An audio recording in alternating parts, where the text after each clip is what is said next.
زردادہ خان نے مسکرا کر بی جان کے ساتھ ہاتھ تھام کر انہیں چوما تھا اور ان کے گلے لگ گیا تھا۔ ماں وہ ہستی ہے جس کی آغوش میں سکون ہی سکون ملتا ہے، جو کہ دنیا کے کسی کونے میں نہیں۔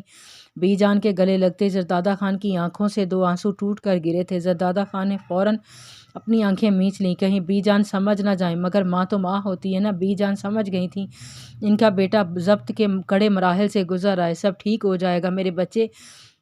ہلکی سی تھپکی دیتی بی جان خود بھی رونے لگی تھی۔ جوان بیٹے کا ٹوٹ کر بکھرنا انہیں اندر سے جلا رہا تھا۔ ان کا بس نہیں چل رہا تھا کہ اپنے بیٹے کی خوشی اسے لا کر دیتی، مگر قسمت کے آگے کچھ نہیں کر سکتی تھی۔ کیسی دکھتی ہے میری بہو؟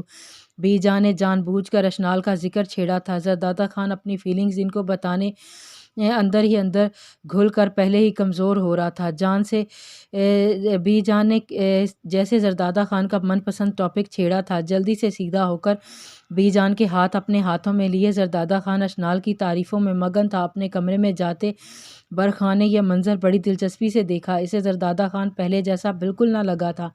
وہ اشنال کے نام سے دیوانہ ہو جاتا تھا۔ برخان کو زردادہ خان کا یہ انداز نہایت عجیب لگ رہا تھا۔ ایک لڑکی کا عشق کیا کچھ کروا دیتا ہے، عاشق کہیں کا۔ ہونٹوں پر مسکراہٹ لیے برخان روم میں جانے کا ارادہ ترک کرتا کچن میں چائے بنانے کے لیے مڑا۔ کچن میں پہلے سے کھٹپٹ تھی، کشف برتن دھونے میں مصروف تھی۔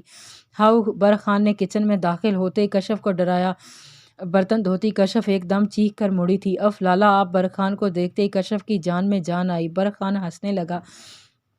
کتنے دنوں بعد برخان یوں کھل کر ہنسا تھا۔ کشف نے دل ہی دل میں نظر اتاری۔ ایسے کیا دیکھ رہی ہو؟ نظر لگاؤ گی کیا؟ پتہ تو ہے تمہارا لالا ہینڈسم ہے۔ برخان نے کشف کی پونی ٹائٹ کرتے ہوئے شرارت سے کہا۔ جی نہیں، بہنوں کی نظر نہیں لگتی، اور دوسرا آپ کو کچھ زیادہ ہی خوش فہمی ہو رہی ہے۔ کشف نے بھی اپنا بدلہ لیا۔ کیا کہا؟ کیا مجھے خوش فہمی ہے؟ تو ان باتوں کا کیا مطلب ہوا؟ جب میں آفس جاتا ہوں تو لڑکیاں خواہ اپنے بال سیٹ کرنے لگتی ہیں مجھے دیکھ کر۔ معصومیت سے کہتا برخان کشف کو تپا گیا تھا۔ تو یہ ہوتا ہے آفس میں، ان لڑکیوں کی آنکھیں نکال دوں؟ میرے لالا کو ایسی ویسی نظروں سے دیکھا تو؟ کشف برخان کے معاملے میں کافی حساس تھی۔ اسے اپنے بھائی سے بے پناہ محبت تھی، اور یہی وجہ تھی کہ اس کا حد سے بڑھ کر خیال رکھتی اور لڑکیوں سے دور رہنے کی نصیحت کرتی، بالکل بڑی اماں بن کر۔ برخان اپنی اس چھوٹی بہن پر جان چھڑکتا تھا۔ دونوں ہی ایک دوسرے کے دوست اور رازدار تھے، اور اگر تمہارے لالا کو کسی پر نظر ٹک گئی تو میں اس چڑیل کو ناکو چنے چبوا دوں گی۔ ویسے خیر ہے، کیا واقعی کوئی پسند آ گئی ہے؟ کشف نے پوچھا۔ ہاں آئی تو ہے، پر اسے نہیں پتا، یہ صرف میرے جذبات ہیں۔ برخان نے بنا کسی جھجک کے کشف سے اپنی فیلنگز شیئر کی تھیں۔ کیا سچ میں؟ شکر ہے آپ کو بھی کوئی لڑکی پسند آئی۔ بس آپ جلدی جلدی بی جان کو بتائیں، اور پھر آپ کی شادی، اور پھر میں پھپھو بنوں گی۔ ہاں مزہ! ہر بہن کو اپنے بھائی کو لے کر کچھ ایسے خواب ہوتے ہیں۔ کشف بھی مزید جانے بس یہ سن کر ہی خوش ہو کر خواب دیکھنے لگی کہ اس کے بھائی کو بھی کوئی لڑکی پسند آئی، جبکہ برخان پھیکی سی مسکراہٹ لیے کشف کو دیکھنے لگا۔ بہت مشکل ہے، شاید کہ ناممکن۔ وہ لوگ بھلا کیسے مانیں گے؟ اپنی ہی سوچوں میں برخان کو تب ہوش آیا جب کشف نے گرما گرم چائے کا کپ اس کے سامنے کیا تھا۔ ہمیشہ خوش رہو میری گڑیا۔ سر پر ہاتھ رکھے کشف کو دعا دی تھی۔ کشف اپنے بھائی کے پیار پر دل سے مسکرا دی تھی۔ کیا ہے، زوار کو بھی آج ہی چھٹی کرنی تھی، ہارون بھائی بھی نہیں لینے آئے۔ اشرف کافی دیر سے ہارون شاہ کا انتظار کری تھی۔ حماد شاہ آج اشنال کے پاس تھے۔ اشنال نے حماد شاہ کو اپنے پاس رہنے کا کہا تھا۔ زوار کا کرکٹ میچ تھا تو چھٹی کر کے بیٹھ گیا تھا، ورنہ تینوں ایک ساتھ آ جاتے تھے، مگر آج اشرف کو چھوڑنے اور پک کرنے کی ڈیوٹی ہارون شاہ کو دی گئی تھی۔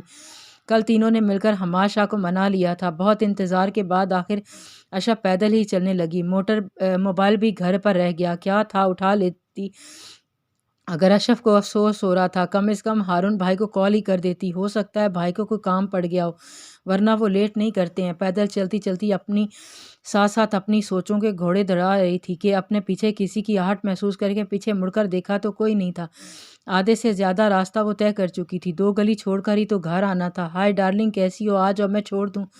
ایک لمبا سا لڑکا اس کا راستہ روکے کھڑا تھا۔ اشرف نے ایک نظر دیکھ کر اگنور کیا اور سائڈ سے ہو کر چلنے لگی۔ او ڈارلنگ کم ان، اتنے نخرے نہ دکھاؤ بیبی۔ خباثت صاف چہرے پر عیاں تھی۔ اشرف کا بس نہ چل رہا تھا ایک قدم میں ہی سارا راستہ ختم کر کے گھر پہنچ جائے۔ گھبراہٹ پر قابو پانے کی پوری کوشش کرتی مزید تیز قدم بڑھانے لگی۔ اشرف کی رفتار دیکھ کر لڑکا کہکا لگا کر آگے بڑھا۔ آگے ابھی اشرف کا ہاتھ تھاما ہی تھا کہ کوئی اس پر جھپٹ پڑا تھا۔ کمینے انسان ادھر آ، تجھے میں بتاؤں۔ اشرف زریش شاہ کی آواز پہچان چکی تھی۔ بنا پیچھے مڑے تیز سے چلتی گھر میں گھسی، جبکہ زریش شاہ کے ہاتھوں سے پٹنے کا بعد وہ لڑکا وہیں ڈھیر ہو گیا تھا۔ لڑکے کے ساتھی جو وہیں کوئی گاڑی کے پیچھے چھپا ہوا تھا، کوئی درخت کے اپنے ساتھی دوست کو پکڑے جانے اور مار پڑنے پر خود بھی ڈر کر بھاگ چکے تھے، جبکہ زریش شاہ کا غصہ کم ہونے کا نام ہی نہ لے رہا تھا۔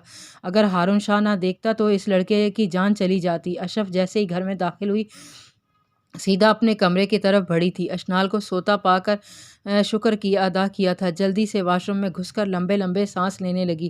اف، یہ کیا ہو گیا؟ اب تو وہ لڑکا گیا، ہائے بھن کر رکھ دیا ہوگا ظالم نے۔ ویسے اچھا ہی ہوا، ان جیسوں کو ایسے ہی سبق ملنا چاہیے۔ پر میرا تو کوئی قصور نہیں تھا، میں کیوں گھبرا رہی ہوں؟ خود کو نارمل کرنے کی کوشش میں اشرف مزید گھبرا رہی تھی۔ انجانے اب کیا ہوگا؟ امی کدھر ہیں آپ؟ کسی آندھی طوفان کی طرح زریش شاہ گھر میں داخل ہوتے صبا بیگم کو آوازیں لگانے لگا۔ کیا ہوا؟ کیوں چلا رہے ہو؟ سب خیر ہے؟ صبا بیگم نے گھبرا کر سوال کیا۔ ہائے، یہ کیا ہے؟ خون کہاں سے آیا؟ بیٹے کی شرٹ خون میں رنگی دیکھ کر صبا بیگم دل پر ہاتھ رکھتے صوفے پر بیٹھی۔ او میرے خدایا، کچھ نہیں ہے امی۔ اشرف کدھر ہے؟ آپ اسے میرے کمرے میں بھیجیں جلدی، مجھے کوئی سوال نہیں سننا۔ صبا بیگم کا منہ کھلتے دیکھ کر ساتھ ہی ٹوک دیا تھا۔ اچھا بھیجتی ہوں میں۔ صبا بیگم جلدی سے اٹھی اور اشرف کو بلانے بھاگی تھی۔ کیا ہوا اشرف؟ سب خیر تو ہے نا؟ تو نے پھر تو کچھ نہیں کر دیا؟ اس کی شرٹ پر خون بھی لگا ہوا ہے۔ نہیں بڑی امی، میں نے کچھ نہیں کیا ہے۔ اشرف گھبراہٹ پر قابو پاتے ہوئے بولی۔ تو پھر وہ تجھے اس غصے میں کیوں بلا رہا ہے؟ صبا بیگم کا ماتھا ٹھنکا تھا۔ سچ کہہ رہی ہوں بڑی امی، میں جاؤں گی تو پتہ چلے گا نا آخر ہوا کیا ہے۔ بیٹھ جاؤں؟ آنکھیں نیچی کر کے اشرف نے جواب دیا۔ صبا بیگم خاموش تو ہو گئیں، پر سارا دھیان زریش شاہ کے کمرے کی طرف جاتی اشرف پر تھا۔